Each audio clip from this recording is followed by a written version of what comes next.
నమస్తే నేలతల్లి కార్యక్రమానికి స్వాగతం. తెలంగాణ రాష్ట్రంలో ఈ చట్టాలకు సంబంధించి భూమి సమస్యలకు సంబంధించి ఎప్పటికప్పుడు మారిపోతున్నాయి. మరి ఈ నేపథ్యంలో అప్పట్లో ఉన్న ధరణి కావచ్చు, ఇప్పుడు కొత్తగా వచ్చిన భూభారతికి సంబంధించి ఎట్లాంటి మార్పులు జరుగుతున్నాయి అన్న అంశం గురించి ఈరోజు చర్చించడానికి మనతో పాటు భూచట్ట న్యాయ నిపుణులు, భూభారతి చట్టాన్ని రూపకల్పన చేసిన సునీల్ కుమార్ గారు మనతో పాటు ఉన్నారు. సునీల్ కుమార్ గారు నమస్తే. నమస్తే. దాదాపు ధరణి నుండి భూభారతి వచ్చి 5 సంవత్సరాలైంది దాదాపు. సో ఈ 5 సంవత్సరాల కాలంలో ఈ కొత్తగా వచ్చిన చట్టానికి సంబంధించి అమల్లో ఎట్లాంటి మార్పులు జరిగినాయి, ఇంకా రావాల్సిన మార్పులు ఏంటి? మీరు అన్నట్టుగా ధరణి నుంచి భూభారతి దాకా 5 ఏళ్ళు అయింది. భూభారతి వచ్చి 5 నెలలు అవుతుంది. అది 5 ఏళ్ళు, ఇది 5 నెలలు. మనందరం చాలాసార్లు ధరణి గురించి మాట్లాడుకున్నాం. 2020లో ధరణి వచ్చినప్పుడు 2-3 కీలకమైన మార్పులు, అవి అవసరం అనుకున్న మార్పులు. మిగతా అన్ని అంశాలు కూడా రైతులను చాలా ఇబ్బంది పెట్టిన అంశాలు. మీరు చూస్తే కనుక ఏవైతే ధరణిలో 1-2 మంచి ఉన్నాయో అవి భూభారతిలో ఇప్పటికీ కొనసాగుతున్నాయి. ఏవైతే మిగతా అన్ని ఇబ్బందికర అంశాలు ఉన్నాయో వాటన్నిటిని తొలగిస్తూ కొత్త నిబంధనలు రూపొందించుకుంటూ భూభారతి చట్టం వచ్చింది. ఒకసారి మనం క్లుప్తంగా మాట్లాడుకోవాలి. అంటే ధరణిలో ఏముంది, ఏమి ఇబ్బంది ఉంది, అది భూభారతి ఎట్లా మార్చింది, ధరణి అమలు ఎట్లా జరిగింది 5 ఏళ్ల పాటు, గడిచిన 5 నెలలుగా భూభారతి అమలు యొక్క తీరు ఎట్లా ఉంది, ఇది చాలా కీలకం కూడా. మీరు ధరణి అంశానికి వస్తే 2-3 మొక్కల్లో చెప్పాలంటే, ధరణిలో ఉన్న డేటానే అంతిమ డేటా, ఇదే ఫైనల్ అని చెప్పి గవర్నమెంట్ చెప్పేసింది. అంటే ఇందులో ఏం మార్పు చేర్పులు జరగాలన్నా కోర్టుకు పోయి ఉత్తర్వులు తెచ్చుకోవాల్సిందే తప్ప సమాచారాన్ని ఆ రికార్డులో తప్పొప్పులని సవరించే అవకాశమే లేకుండా చట్టం చేసింది. అందుకే రెవెన్యూ కోర్టులు రద్దు అయిపోయినాయి, కిందనున్న రెవెన్యూ యంత్రాంగాన్ని రద్దు చేశారు, గ్రామస్థాయిలో రెవెన్యూ యంత్రాంగాన్ని తొలగించారు, తహసీల్దారు సబ్ రిజిస్టార్ అవతారం ఎత్తాడు, జిల్లా కలెక్టరు కంప్యూటర్ ఆపరేటర్ అవతారం ఎత్తారు. ఎందుకంటే ఆయననే తమ్మి ఇంప్రెషన్ పెట్టుకుంటూ కూర్చోవాలి. అంటే అడ్మినిస్ట్రేషన్లో మార్పు వచ్చింది, రెవెన్యూ కేసుల పరిష్కారంలో మార్పు వచ్చింది, రికార్డుల తప్పులు ఉండి సరిచేసే అవకాశం లేకుండా పోయింది ఒకటి. రెండవది, సాదాబైనామా దరఖాస్తులు తీసుకున్నారు, పరిష్కారానికి ఆ చట్టంలో అవకాశమే లేకుండా పోయింది. ఇక మూడో అంశం ఏంటంటే, మనం ధరణి తీసుకున్నట్లయితే అది కంప్యూటర్ రికార్డు. అప్పటిదాకా మాన్యువల్గా ఉన్న రికార్డు కాస్త పూర్తిగా కంప్యూటరీకరణ జరిగింది. కానీ కంప్యూటర్లో బోలెడు లోపాలు, ఆ డేటా సేఫ్టీ విషయంలో కావచ్చు, అందులో ఉన్న రకరకాల మాడ్యూల్స్ కావచ్చు, ఇది ఒక ఎత్తు. ఇక చివరిగా చట్టంలోనేమో ఎవరు ఏ రికార్డు సవరించడానికి రెవెన్యూ యంత్రంగా అధికారం లేకపోయినా ప్రభుత్వం సర్క్యులర్ ద్వారా కొత్త సంవత్సరం ప్రతిసారి ఒక మాడ్యూల్ పెంచుకుంటూ 30-40 మాడ్యూల్స్ కొత్తగా చేర్చి జిల్లా కలెక్టర్ CCLA మాత్రమే పరిష్కరించే అవకాశం ఇచ్చింది. ఒక పెద్ద ఇబ్బంది ఏముండనంటే, ఆ డేటా అంతా ప్రైవేటు వ్యక్తుల చేతిలో ఉంది. ఒక ప్రైవేట్ కంపెనీ ఆ డేటా నిర్వహణ చేసేది. బ్యాక్ ఎండ్ పోయి డేటా మార్చే అవకాశాలు కానీ, రెవెన్యూ యంత్రాంగానికి సంబంధం లేకుండానే డేటా మార్చే అవకాశాలు, లేకపోతే ప్రభుత్వ భూమి వెంటనే పట్టాభూమిగా మారిపోవటం, ఇట్లాంటి అన్నిటికీ ఒక అవకాశం ఏర్పడేలాంటి వెబ్సైట్. అది దాంట్లో ఉన్న చెడు. మంచి ఏంటంటే, ధరణి వచ్చేంత వరకు భూముల రిజిస్ట్రేషన్ జరిగిన తర్వాత మ్యూటేషన్ జరగాలి అంటే చాలా టైం పట్టేది. 6 నెలల నుంచి 5-6 సంవత్సరాలు పట్టిన సందర్భం. నేను ఈ రోజు నా సబ్ రిజిస్టార్కి పోయి నేను భూమి కొనుగోలు చేస్తే అది రెవెన్యూ రికార్డులో మార్పు జరిగి నాకు పాస్ పుస్తకం రావడానికి నెలలు సంవత్సరాలు పట్టే సందర్భం. రెండోది, రిజిస్ట్రేషన్ ఒక చోట, మ్యూటేషన్ ఇంకో చోట జరిగేది. వారసత్వంగా భూమి వచ్చినా మ్యూటేషన్ చేయించుకోవడంలో కాలయాపన జరిగేది. వీటన్నిటికీ ధరణి ఒక ఫుల్ స్టాప్ పెట్టే ప్రయత్నం జరిగింది. ఎందుకంటే ధరణిలో మీరు రిజిస్ట్రేషన్ జరిగిన వెంటనే మ్యూటేషన్ జరిగిపోతుంది. ఎవరైతే రిజిస్ట్రేషన్ చేస్తారో అదే అధికారి మ్యూటేషన్ చేస్తాడు. వారసత్వంగా భూమి వచ్చినా మన కాగితం రాసుకుని పోతే మ్యూటేషన్ జరుగుతుంది. ఇది మంచి. కానీ దీన్ని కూడా మిస్యూజ్ అయిన సందర్భం ఉంది. రిజిస్ట్రేషన్ వరకు మీరు చూసినట్లయితే, నేను ఎప్పుడో భూమిని అమ్మిన వేరే వాళ్ళకి, సాదాబైనామా ద్వారా అయింది, అది ఇంకా వాళ్ళు పట్టా చేయించుకోవాలి. ధరణి వచ్చేసరికి నా పేరే రికార్డులో ఉంది, నేను మళ్ళీ మీకు అమ్మేస్తా. ఇది నా భూమి కాదని తెలిసినా రిజిస్ట్రేషన్ ఆపే మార్గం లేదు. రిజిస్ట్రేషన్ ఆపకపోయినా పాత చట్టాల ప్రకారం కనీసం మ్యూటేషన్ అన్న ఆపే అవకాశం ఉండే. ధరణిలో మ్యూటేషన్ కూడా ఆపడానికి అవకాశం లేకుండా అక్కడ తప్పు జరుగుతుంది తెలిసినా సరే రెవెన్యూ అధికారులు ఆపే పరిస్థితి లేదు. వారసత్వంగా భూమి వచ్చినా సరే 4 వారసులు ఉండి 3 పోయి మేమే 3 వారసులోని జాయింట్ స్టేట్మెంట్ ఇచ్చి పట్టా చేయించుకుంటే పట్టాలు అయిపోయినాయి. విచారణ చేస్తానికి కూడా రెవెన్యూ అధికారులకు అవకాశం లేవు.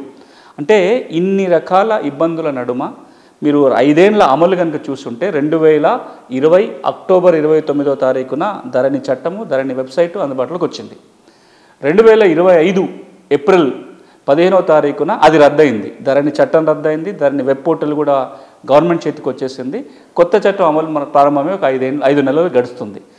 మీరు 5 సంవత్సరాల ఇంప్లిమెంటేషన్ కనుక మీరు చూసినట్లయితే కింద ఎక్కడ కూడా ఎవరు దరఖాస్తు పెట్టుకునే అవకాశమే లేదు. నాకు సమస్య ఉంటే కోర్టు కన్నా పోవాలి, లేదా కంప్యూటర్ సెంటర్కి వెళ్ళి ఆన్లైన్లో దరఖాస్తు పెట్టుకుంటేనే అది జిల్లా కలెక్టర్కి పోతుంది. జిల్లా కలెక్టర్ సీసీఎల్కి పంపాలి, కొన్ని సీసీఎల్ దగ్గర, కొన్ని కలెక్టర్ దగ్గర.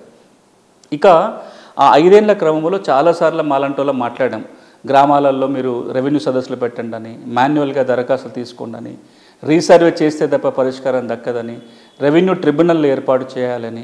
అంతదాకెందుకు మీకు జ్ఞాపకం ఉండి ఉంటుంది, ధరణి అమలు జరుగుతున్న సందర్భంగా అందులో ఉన్న ఇబ్బందుల్ని ప్రభుత్వం దృష్టికి తీసుకెళ్లడానికి భూన్యాయ శిబిరాల పేరుతో మేమే గ్రామాలకు వెళ్ళి ఒక రోజంతా ఒక్కొక్క గ్రామంలో ఉండి ఎట్లాంటి సమస్యలు ఉన్నాయి, ఎందుకు పరిష్కారం కావట్లేదు, వాళ్ళకి న్యాయ సలహాలు ఇస్తూ కూడా ఇవి ఇబ్బందులు ఉన్నాయి, మీరు కనీసం ఇప్పటికన్నా రెవెన్యూ సదస్సు పెట్టి మాన్యువల్గా దరఖాస్తు పెట్టుకోండి అని చెప్తే, ఒక సందర్భంలో అప్పటి ప్రభుత్వం మేము మండలాల వారీగా రెవెన్యూ సదస్సులు పెడతామని చెప్పి ప్రకటించారు, కానీ ఎక్కడా రెవెన్యూ సదస్సులు పెట్టలే. ఇది ధరణి చట్టం, ధరణి అమలైన తీరు. ఇక మనం భూభారతి వచ్చినాక చూస్తే, ఇప్పటిదాకా నేను చెప్పిన అన్ని సమస్యలకి భూభారతిలో ఒక పరిష్కారం చూపించడం జరిగింది. ఒకటి, సాదా బైనామాకి మళ్ళీ అవకాశం వచ్చింది, మనం మాట్లాడుకున్నాం దాని సంగతి. కొత్త చట్టంలో నిబంధన వచ్చింది. తర్వాత రెవెన్యూ అప్పీల్ వ్యవస్థ వచ్చింది, ఆర్డీఓలు కానీ కలెక్టర్లు కానీ అప్పీల్ వ్యవస్థ వచ్చింది. రెవెన్యూ అధికారులకి తప్పు జరిగితే సవరించే అధికారం వచ్చింది. వారసత్వంగా మ్యూటేషన్ చేసినప్పుడు వాటిని విచారణ చేసే అధికారం వచ్చింది. రిజిస్ట్రేషన్ మ్యూటేషన్ వెంటనే జరిగిపోయినా పాత పద్ధతి ప్రకారం ఆ మ్యూటేషన్లో కనుక ఇబ్బందులు జరిగితే దాన్ని అప్పీల్ చేసుకునే అవకాశం వచ్చింది.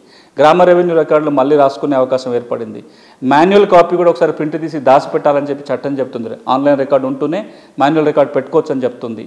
దాంతోపాటుగా కొత్తగా ఆబాదీలు సర్వే చేయడానికి కానీ, వ్యవసాయ భూముల రీసర్వే చేయడానికి కానీ, ప్రతి రైతుకు భూదార్ కార్డు ఇవ్వడానికి కానీ, ఈ రికార్డు నకల్ని సర్టిఫికేట్ కాపీ పొందడానికి కానీ, వీటన్నిటికి సంబంధించి జిల్లా స్థాయిలో ట్రిబ్యునల్ ఏర్పాటు చేయడానికి కానీ ఇవన్నీ నిబంధనలు వచ్చినాయి. ఇక గడిచిన 5 నెలలుగా జరిగింది ఏంటి అంటే, 1 నెల పాటు రెవెన్యూ సదస్సుల పేరుతోటి గ్రామాలను వెళ్ళి మాన్యువల్ దరఖాస్తులు తీసుకున్నారు. కంప్యూటర్లో పెట్టాల్సిన పని లేదు, మీరు రాతపూర్వకంగా దరఖాస్తులు ఇవ్వచ్చు అని చెప్పి దరఖాస్తులు తీసుకున్నారు. 8,64,000 దరఖాస్తులు వచ్చినట్టుగా ప్రభుత్వ గణాంకాలు చెప్తున్నాయి. వాటి పరిష్కారం ఇప్పుడు కొనసాగుతుంది. సాదా బైనామాల పరిష్కారం మొదలైంది. మొన్నటి వరకు కోర్టు స్టే ఉంది, ఇప్పుడు ఎత్తేసారు కాబట్టి మళ్ళీ మొదలైంది. అంటే 2-3 మీకు ప్రధానమైన మార్పు ఏం కనపడుతుందంటే, కంప్యూటర్లు కాకుండా కాగితాల మీద కూడా దరఖాస్తులు పెట్టుకునే ఒక వెసులుబాటు, కార్యాలయాల చుట్టూ తిరగకుండా కింద స్థాయిలోనే రెవెన్యూ యంత్రాంగం వచ్చి దరఖాస్తులు తీసుకున్న పద్ధతి మనం చూసాం. వీటి పరిష్కారం మొదలైంది. ఇంకా దీని యొక్క ఫలితాలు రావాల్సి ఉంటుంది. కానీ ఇప్పుడు కూడా ప్రభుత్వం కానీ, కింద స్థాయి రెవెన్యూ యంత్రాంగం కానీ, రెవెన్యూ యంత్రాంగం బలోపేతమైంది. గ్రామ స్థాయిలో పరిపాలన చేసే వ్యక్తి వచ్చాడు. ఇప్పుడు జీపీఓ పేరుతోటి మళ్ళా గ్రామంలో భూమి పరిపాలన చేసే ఒక వ్యక్తి వచ్చాడు. శాఖ పటిష్టమవుతుంది. కొత్త చట్టం వచ్చింది. కానీ కొత్త చట్టము, పటిష్టం కాబడిన రెవెన్యూ శాఖ రైతుల సమస్యలను పూర్తిగా పరిష్కారం చేసినప్పుడే తేడా కనపడుతుంది. ఇంకా తేడా కనపడాలంటే ఇప్పుడు వచ్చిన దరఖాస్తులు కానీ, రాబోయే దరఖాస్తులు కానీ ఎంత త్వరగా, ఎంత సులభంగా, ఎంత రైతును ఇబ్బంది పెట్టకుండా పరిష్కారం జరుగుతుందనే దానిపైననే ఈ మార్పుల యొక్క సార్థకత ఆధారపడుతుంది.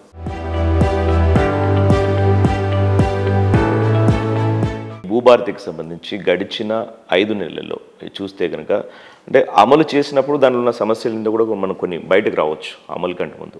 సో అమలు చేసిన తర్వాత, సో ఈ క్రమంలో అసలు అమలు చేసే క్రమంలో ఈ 5 నెలల్లో మీకు ఎట్లాంటి సమస్యలు ఏమన్నా అంటే ఇంకా మార్చొచ్చు దీన్ని అని అనిపించిందా? అందులో ముఖ్యంగా రైతులకు సంబంధించి ఎట్లాంటి మార్పులు చేసే అవకాశం? దీంట్లో 3 లేయర్లు అంటే చూద్దాం దీన్ని. ఒకటి, చట్టంలో ఏముంది, దాని అమలు ప్రకారం చట్టం వల్ల ఇబ్బందులు ఉన్నాయా, మార్పు చేర్పులు చట్టంలో కావాలా, రూల్స్లు ఎట్లా ఉన్నాయి, రూల్స్ అమల్లో ఏమన్నా మార్పు చేర్పులు కావాలా, కింద స్థాయి ఓన్లీ ఇంప్లిమెంటేషన్లో ఇంకేమైనా మార్పు కావాలా అని కనుక మనం 3 విధాలుగా ఆలోచించి చూస్తే చట్టంతో ఎలాంటి ఇబ్బంది లేదు. మొదటి నుంచి మనం ఏదో అనుకున్నట్టుగా ఈరోజు సమస్యలు కాదు, రాబోయే 20 ఏళ్ళకు కూడా పనికొచ్చే అంశాలన్నీ చట్టంలో ఉన్నాయి. చట్టంతో వచ్చిన ఇబ్బంది ఎక్కడ ఏది లేదు. అది నేనంటున్న మాట కాదు. చాలామంది మాట్లాడుతున్నప్పుడు కానీ రాజకీయ నాయకులు కావచ్చు, సంఘాల వాళ్ళు కావచ్చు, రైతులు కావచ్చు, రైతు నాయకులు కావచ్చు, అందరూ చెప్తున్న మాట భూభారతి చట్టం చాలా ఉపయుక్తంగా ఉంది, అన్ని రకాల సమస్యలకి పరిష్కారం చూపే విధంగా ఉంది అనేది చెప్తున్న మాట.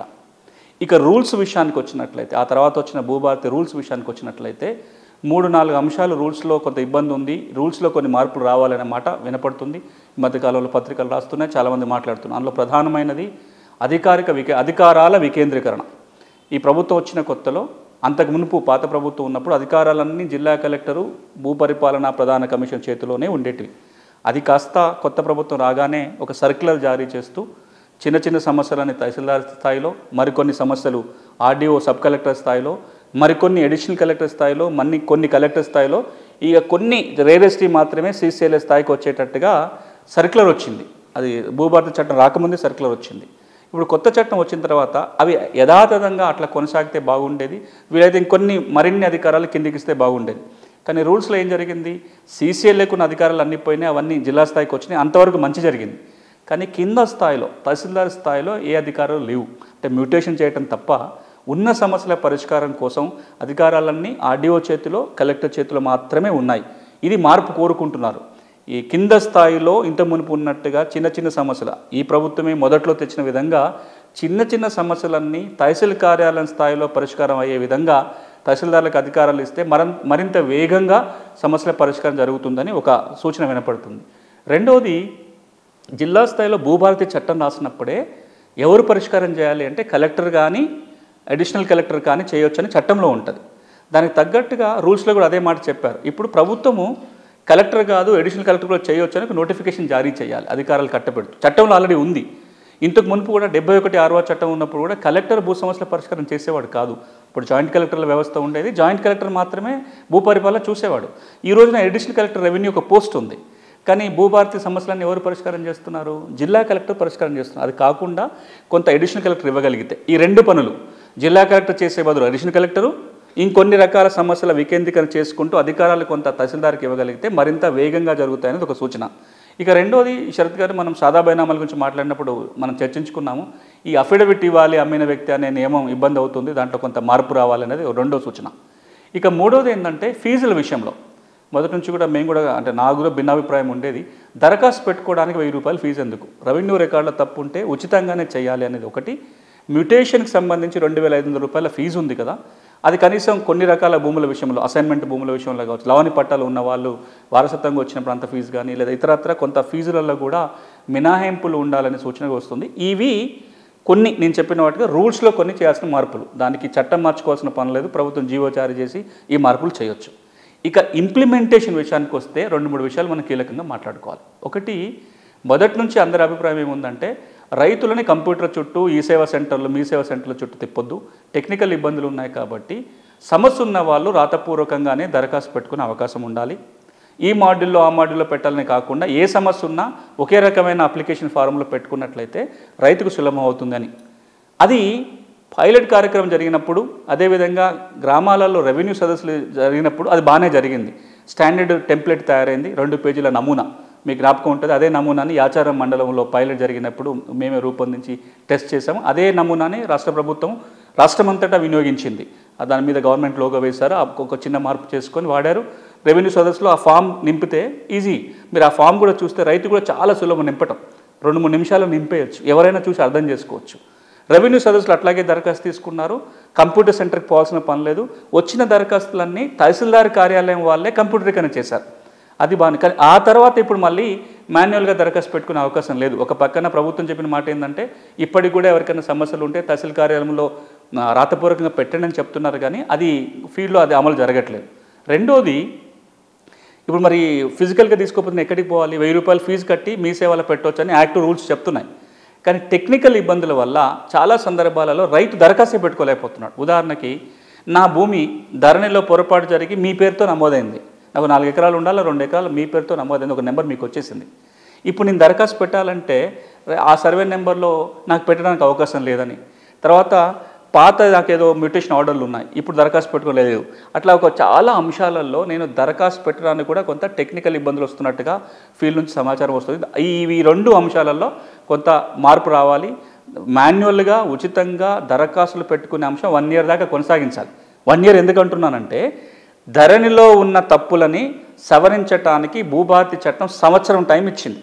ధరణినే భూభారతి రికార్డుగా మారి ఇందులో సవరణ తప్పులుంటే సవరించుకోవడానికి సంవత్సరం పాటు దరఖాస్తు పెట్టుకునే అవకాశం చట్టమే కల్పిస్తుంది. కాబట్టి కనీసం ఈ సంవత్సర కాలం అన్నా దరఖాస్తు తీసుకున్నప్పుడు మాన్యువల్గానే తీసుకోవటం, ఉచితంగా తీసుకోవటం, ఆ దరఖాస్తుని కంప్యూటర్లో చేర్చే బాధ్యత రెవెన్యూ యంత్రాంగం మీద ఉంటే కొంత మేలు జరుగుతుంది. ఒకటి.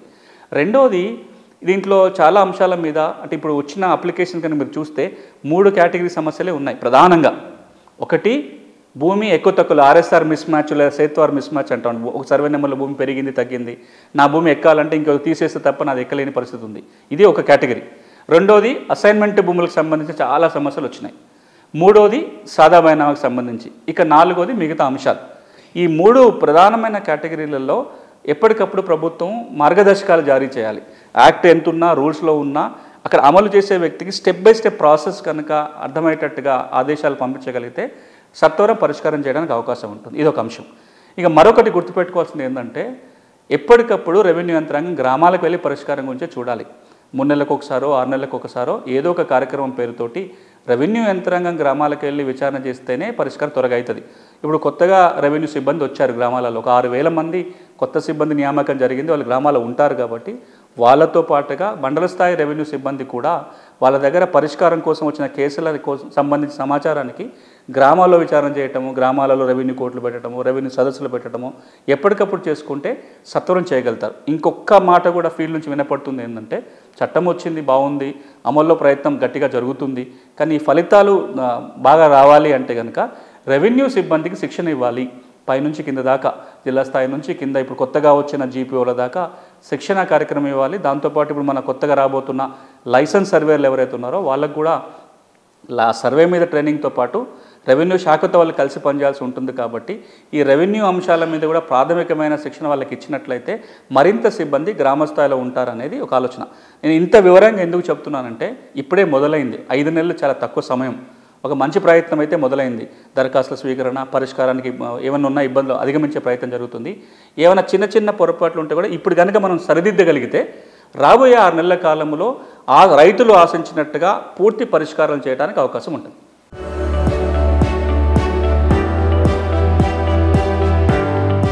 లైసెన్స్డ్ సర్వేయర్ సంబంధించి అమలు ఎప్పుడు వస్తుంది? దాంతోపాటు ఏంటంటే పర్టికులర్గా ఖచ్చితంగా మ్యూటేషన్ కావాలంటే ఇప్పుడు సర్వే చేయాల్సిందని అన్నారు కదా, సో దీనికి సంబంధించి ఎప్పుడు అమలు అవుతుంది కరెక్ట్గా? శరత్ గారు, చాలా కీలకమైన నిబంధన భూభారతిలో చేర్చడం జరిగింది. కర్ణాటకలో అమలు జరుగుతున్న దాని ఆధారంగా, అదేవిధంగా హైదరాబాద్ రాష్ట్రంగా ఉన్నప్పుడు మన 6R చట్టం ఏదైతే ఉందో అందులో ఉన్న నిబంధనని ఇన్స్పిరేషన్గా తీసుకొని భూభారతి చట్టంలో పెట్టిన ఒక కొత్త నిబంధన ఏంటంటే, ఇక ప్రభుత్వం నిర్దేశించిన తేదీ నుంచి మ్యూటేషన్ జరగాలన్నా లేదా భూమి కొనుగోలు చేసి రిజిస్ట్రేషన్ జరగాలన్నా ఆ డాక్యుమెంట్తో పాటు సర్వే చేసిన పటం ఉంటేనే రిజిస్ట్రేషన్ చేయాలి, ఆ పటం ఉంటేనే మ్యూటేషన్ చేయాలి అనేది భూభారతి చట్టం యొక్క నిబంధన.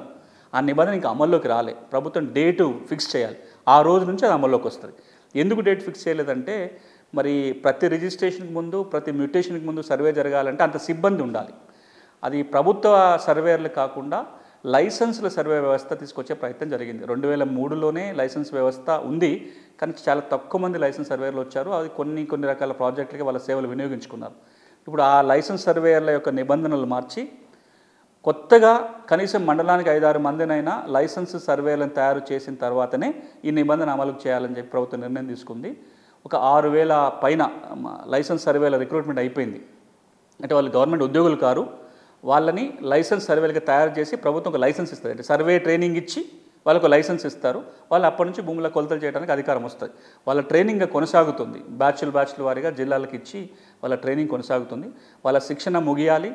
దాంతోపాటుగా లైసెన్స్ సర్వేయర్ల యొక్క కొత్త నిబంధనలు తీసుకొచ్చిన తర్వాత ఈ నియమం అమల్లోకి వస్తుంది.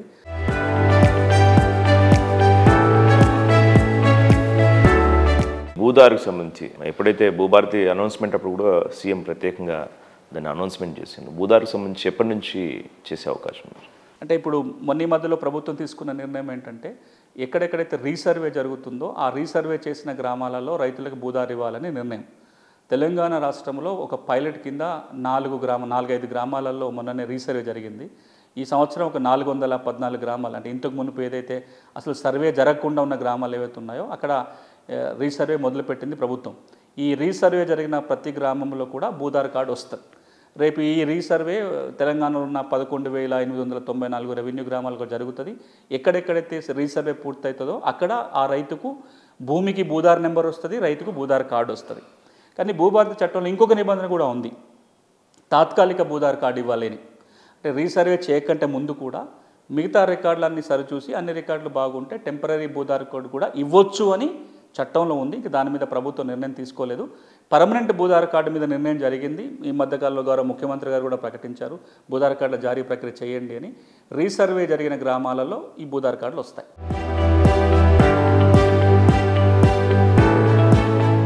ఇంకోటి ఈ అప్పీల్ వ్యవస్థకు సంబంధించి అప్పీల్ వ్యవస్థ ట్రిబ్యునల్ సంబంధించి అవి ఎట్లా సార్ చేస్తారు? అంటే ఇప్పుడు భూభారతి చట్టంలో అప్పీల్ వ్యవస్థ ఏముందంటే కింద తహసీల్దారో ఆర్డీఓ తీసుకున్న నిర్ణయాల మీద, మ్యూటేషన్ నిర్ణయాల మీద పైన మళ్ళీ ఆర్డీఓకో కలెక్టర్కో లేదా ట్రిబ్యునల్కో ఒక 2 అంచెలు పైకి రావడానికి అప్పీల్ అవకాశం ఉంది. అదేవిధంగా మిగతా అంశాల మీద అది సెక్షన్ 4లో ఉండే సమస్యల పరిష్కారం మీద ఆర్డీఓనో కలెక్టర్ నిర్ణయం తీసుకుంటే ఆర్డీఓ నిర్ణయం మీద కలెక్టర్కి, కలెక్టర్ నిర్ణయం మీద ట్రిబ్యునల్కి వెళ్ళొచ్చు. ఇది అప్పీల్ యంత్రాంగం. ఈ అప్పీల్ వ్యవస్థ కొత్త అధికారులను ఏమని పెట్టరు, ఉన్న అధికారులకే అప్పీల్ పరిష్కారం చేసే అధికారాలు వచ్చినాయి. అదే తహసీల్దార్ ఉంటాడు, అదే ఆర్డీఓ ఉంటాడు, అదే కలెక్టర్ ఉంటాడు. ఇంతకుముందు వాళ్ళకి ఈ కేసుల మీద అప్పీల్ వినే అవకాశం లేదు. ఇప్పుడు కొత్తగా ఈ చట్టం అధికారం ఇచ్చింది. ఈ అప్పీల్ వ్యవస్థ ఉంది. ఇది ఎప్పుడు అమల్లోకి వచ్చిందంటే వస్తుంది అంటే కింద స్థాయిలో నిర్ణయాలు జరిగినాక ఎవరైనా అప్పీల్కి పోవచ్చు. ఈ వ్యవస్థ ఇప్పుడు ఉంది. కానీ దీనికి సంబంధించి అప్పీల్ ఏ విధంగా చేసుకోవాలనే ఒక ఫార్మాట్లు ఇంకా వెబ్సైట్లో రావాలి. దానికి సంబంధించిన విధి విధానాలు కూడా ప్రభుత్వం చేయాల్సి ఉంటుంది. బట్ అప్పీల్ వ్యవస్థ అయితే ఉంది. కానీ ట్రిబ్యునల్ల విషయానికి వచ్చినట్లయితే ట్రిబ్యునల్ ఏర్పాటు చేయాలని భూభారతి చట్టంలో ఉంది. ప్రతి జిల్లాకు ఒకట, ప్రతి ఉమ్మడి జిల్లాక, ప్రతి చిన్న జిల్లాక 3-4 జిల్లాలు కలిపి ఒక ట్రిబ్యునల్ పెట్టొచ్చు. అప్పుడు ప్రభుత్వం అంటే కొన్ని నెలల క్రితం చట్టం వస్తున్నప్పుడు ప్రభుత్వం చేసిన ప్రకటన ఏంటంటే కింద వచ్చిన కేసు లోడుని బట్టి ఇంకా ట్రిబ్యునల్కి రావాలంటే 2 దశలు దాటుకొని రావాలి.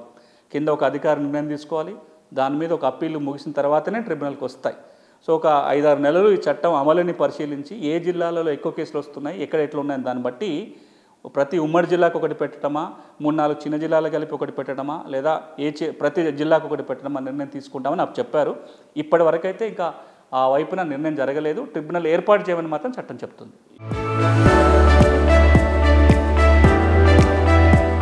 ఈ పహాని కానీ లేదా గ్రామ రెవెన్యూ రికార్డులకు సంబంధించి అవి ఎట్లా చేస్తారు, ఏ విధంగా? శరత్ గారు, మీకు తెలుసు 2020లో ధరణి వచ్చినప్పటి నుంచి గ్రామ స్థాయి రెవెన్యూ రికార్డుల నిర్వహణ ఆగిపోయింది. ఆ గ్రామ స్థాయి రికార్డులో అతి కీలకమైనది పహాని. మనం దాన్ని విలేజ్ అకౌంట్ నెంబర్ 3 అంటాం. ఏ భూమి ఎవరు పట్టదారు ఉన్నారు, ఎవరి సాగులో ఉంది, ఏం పంట వేస్తున్నారు, వాటి నీటి వనరులు, ఇవన్నీ వివరాలు దాంట్లో వస్తాయి. ఒకప్పుడు దాన్ని మాన్యువల్గా మెయింటైన్ చేసేది. 2004 తర్వాత దాన్ని ఆన్లైన్ చేసే ప్రక్రియ జరిగింది, డిజిటల్గా మెయింటైన్ చేసే ప్రక్రియ జరిగింది. ఈ రోజున్న టెక్నాలజీ ప్రకారం మాన్యువల్ రాయాల్సిన పని లేదు, ఫిక్స్డ్ ఫార్మాట్ ఉంటుంది. దాంట్లో ప్రతి వీఆర్ఓకు ఇప్పుడున్న జీపీఓకి ట్యాబ్లు ఇస్తే వాళ్ళు ఎంటర్ చేస్తే రికార్డులో కనపడుతుంది. కానీ ఆ చట్టం లేదు కాబట్టి మెయింటైన్ చేయడం ఆపేశారు. ఇప్పుడు కొత్త చట్టం ఏమంటుందంటే ఒక 4 గ్రామ రికార్డుల మెయింటెనెన్స్కి అవకాశం కల్పించారు. పహానీ కావచ్చు, తర్వాత మార్పుల రిజిస్టర్, అంటే ఆ ఊళ్ళో ఏ భూముల అమ్మకాలు కొనుగోలు జరిగినా, కౌలుకిచ్చుకున్నా, ఇట్లాంటి లావాదేవీ జరిగినా రాయడానికి ఒక రిజిస్టర్ ఉండాలి. ప్రభుత్వ భూములకు ఒక రిజిస్టర్ ఉండాలి. నీటి వనరులకు ఒక రిజిస్టర్, ఏ భూమికి ఎక్కడి నుంచి నీళ్ళు వస్తున్నాయి, వాటి నీటి వనరు ఏంటో రాసుకోవడానికి ఒక రిజిస్టర్. ఈ 4 రికార్డులని మెయింటైన్ చేయాలని భూభారతి చట్టం చెప్తుంది. ఇప్పుడు జరగాల్సింది ఆ 4టికి ఫార్మాట్లో డిసైడ్ కావాలి. ఏ ఫార్మాట్లో చేస్తారు, వాటిని ఏ విధంగా నింపాలి, ఎవరు నింపుతారు, దాంట్లో తప్పులు ఎవరు సరి చేస్తారు, దాని మీద మార్గదర్శకాలు వచ్చినప్పుడు మాత్రమే వీటి నిర్వహణ మళ్ళీ మొదలవుతుంది.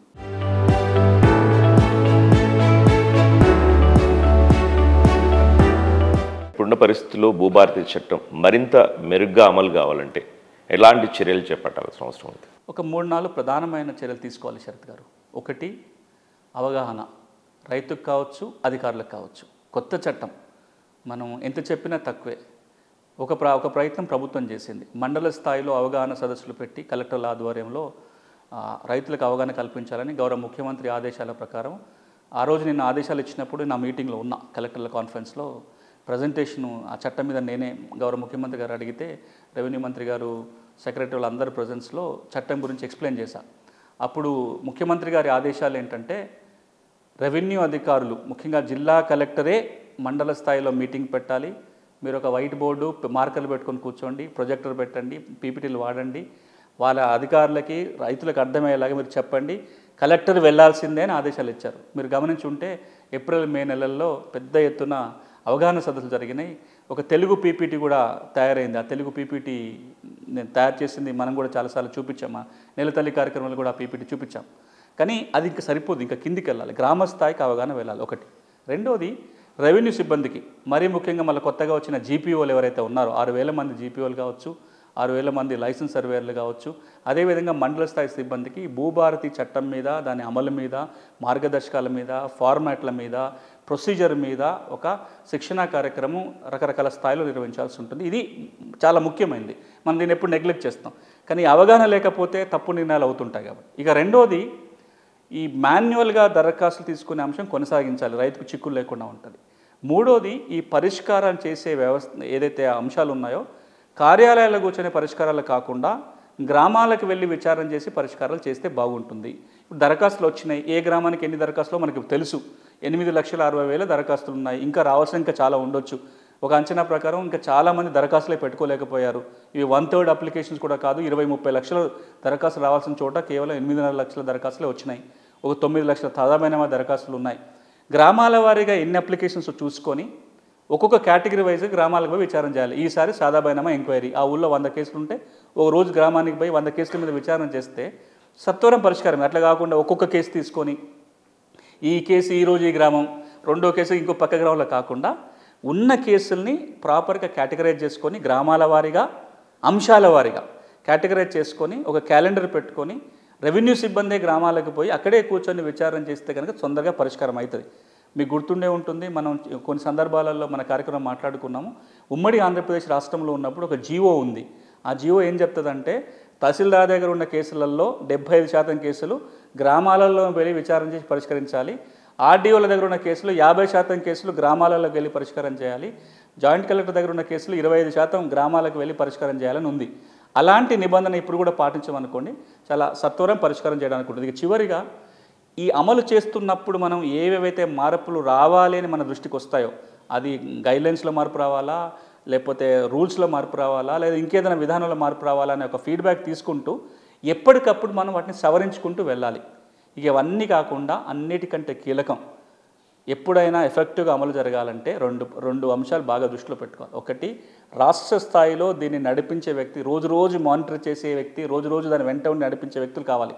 అది సిసిఎల్ఏ గారు చేస్తారా, ప్రిన్సిపల్ సెక్రటరీ రెవెన్యూ చేస్తారా, రెవెన్యూ మంత్రి గారు చేస్తారా, మరింకొకరు చేస్తారా, ఏ రోజుకి ఆ రోజు దీన్ని ఎప్పటికప్పుడు మానిటర్ చేసుకుంటూ ఉండాలి ఒకటి. రెండోది, గ్రామ స్థాయి నుంచి రాష్ట్ర స్థాయి వరకు ఉన్న రెవెన్యూ సిబ్బంది ఇది రైతు కోసం చేస్తున్నాము, రైతు కోసం చేయాలని ఒక కమిట్మెంటు జీల్తో చేసినప్పుడు మాత్రమే భూభారతి చట్టం ఆశించిన పూర్తి ఫలితాలు వస్తాయి.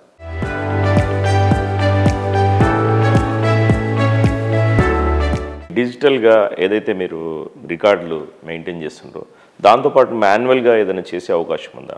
మాన్యువల్ రికార్డులో తప్పులు జరుగుతున్నాయని డిజిటల్ రికార్డుకి వచ్చినాం, అంతే కదా. 2004 వరకు అన్ని కాగితాల రికార్డే, పహానీ అయినా ఆర్ఓఆర్ అయినా ఏ రికార్డు అయినా రాతపూర్వకంగా రాసే రికార్డే. అప్పుడు కేంద్రం ఏ నిర్ణయం తీసుకుంది, కాగితాల రికార్డు ఉండొద్దు, కంప్యూటర్లోనే రికార్డు ఉండాలి, మ్యానిపులేషన్ తగ్గుతాయి, ట్రాన్స్పరెన్సీ పెరుగుతుంది, స్పీడ్ పెరుగుతుంది అని చెప్పి తీసుకొచ్చారు. మరి క్వశ్చన్ ఏంటంటే 2004 నుంచి 2025 వరకు అనుభవం ఏం చెప్తుంది, 21 సంవత్సరాల డిజిటల్ రికార్డు అనుభవం ఏం చెప్తుంది అంటే, ఇంతకంటే మాన్యువల్ రికార్డు కంటే డిజిటల్ రికార్డు ఇంకెక్కువ తప్పులు జరిగే అవకాశం కళ్ళ ముందు కనబడుతుంది కదా. ధరణి వచ్చిన 5 ఏళ్లలో ఎంత రికార్డులో తప్పులు జరిగినాయి? ఎవరైనా మీ జేబులో పాస్బుక్ ఉంటే పాస్పోర్ట్ ఉన్నట్టే అనే భరోసా కల్పించిన తర్వాత కూడా ఓనర్ తెలియకుండానే రికార్డులు మారిపోయినాయి. మీ జేబులో మీ పాస్బుక్ మీ జేబులో ఉన్నట్టే ఉంటుంది, మీకు సమాచారం లేదు, అక్కడ మారిపోతున్నాయి. ప్రభుత్వ భూములు పట్టాభూమిగా మారుతున్నాయి, అటవీ భూములు పట్టాభూమిగా మారినాయి. ఈ మధ్యలో చూసినాం సంఖ్యలలో కూడా. ఇవన్నీ జరుగుతున్నప్పుడు తర్వాత మీరు ఇటీవల సంఘటన కర్ణాటకలో చూసుంటారు. కర్ణాటక రాష్ట్రం డిజిటల్ రికార్డులో ముందుంటుంది. 20 ఏళ్ళుగా డిజిటల్ రికార్డు బాగా మెయింటైన్ చేసిన ఒక రాష్ట్రం కర్ణాటక. వాళ్ళు ఈ మధ్యకాలంలో ఏం చేశారు, ఇంటింటికి తీసుకుపోయి మాన్యువల్ రికార్డు ఇచ్చొచ్చారు. కంప్యూటర్లు ఎప్పుడైనా ప్రింట్ తీసుకోవచ్చు. ఎందుకు ఇచ్చొచ్చారంటే ఈరోజు కూడా కొంత సేఫ్టీ ఉండాలన్నా, లేదా కంప్యూటర్ రికార్డు తప్పు జరిగితే సరిచూసుకొని ఉండాలన్నా, లేదా రైతుకు ఒక కాన్ఫిడెన్స్ ఉండాలన్నా కాగితం రికార్డు ఉండాలి. అందుకోసమే భూభారతి చట్టం ఏమంటుందంటే సంవత్సరానికి ఒక్కసారి భూభారతి రికార్డు ప్రింట్ తీసి చూసుకొని రికార్డులు దాచిపెట్టాలి, మాన్యువల్ రికార్డు రాయాలి. మరి ఏ తేదీని కట్ ఆఫ్గా తీసుకోవాలి, ఎప్పుడు ప్రింట్ తీయాలి? ఈ మండలంలో ఇవాళ తీసి ఇంకో మండలంలో రేపు తీస్తే అట్లా కాదు. ఆ చట్టం ఏం చెప్తుందంటే డిసెంబర్ 31 మధ్యరాత్రి 12 గంటలు కట్ ఆఫ్. ఆ రోజు నాటికి రికార్డు ఏది ఉంటే అది ప్రింట్ తీసుకోవాలి. ఆ కాపీని మనం సేవ్ చేసుకొని డిసెంబర్ 31 మధ్యరాత్రి 12 గంటల వరకు రికార్డులో ఏది ఉంటుందో ఆన్లైన్ రికార్డులో వాటన్నిటిని గ్రామాల వారీగా ప్రింట్లు తీసి ఒకసారి వెరిఫై చేసుకొని పెట్టుకోవాలని ఉంది. అది మరి ఇప్పుడు ఇది మనం ఆల్రెడీ సెప్టెంబర్లో ఉన్నాము, 3-4 నెలల్లో జనవరిలోనన్నా వీటిని ప్రింట్ తీసి ఎండాకాలంలో పొలం పనులు లేనప్పుడు ఈ కాగితాల ఏముందో ఒక్కొక్క కాపీని కనుక మళ్ళీ రైతులకు మనం పంపగలిగితే, ఇప్పుడు బూరికాల ప్రక్షాళనప్పుడు కొంత ప్రయత్నం జరిగింది, సంపూర్ణంగా జరగలే.